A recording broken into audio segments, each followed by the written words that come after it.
Wewe unatokaje na nguo zangu bwana, mambo gani unaniletea hizo? Hizo pigo gani unazoleta sasa? Wewe achana na mimi kabisa. Tena usinichanganye, umesikia?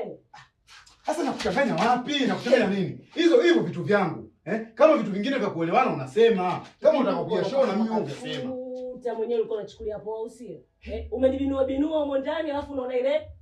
Kumbe wewe unaota. Yaani mimi nimekubinua. Yaani umenivizia mtu nimeelewa.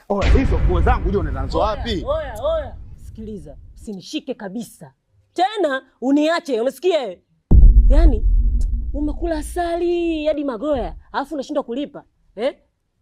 Nataka hela yangu. Nisikilize kwa makini, nataka hela yangu. Usijifanye una akili wewe. Wewe unachukulia poa wewe. Sasa kama ulikuwa unataka utamu ungeniambia mimi nikupe miuna uzazi Wewe umenivizia nimelala, mimi nishakula mitungi yangu na stress yangu, unaniambia mimi nimekula buyu la asali. Yaani mimi kweli nitake buyu la asali afu niko tungi namna ile.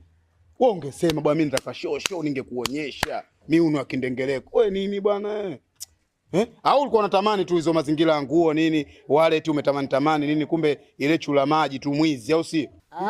Oya.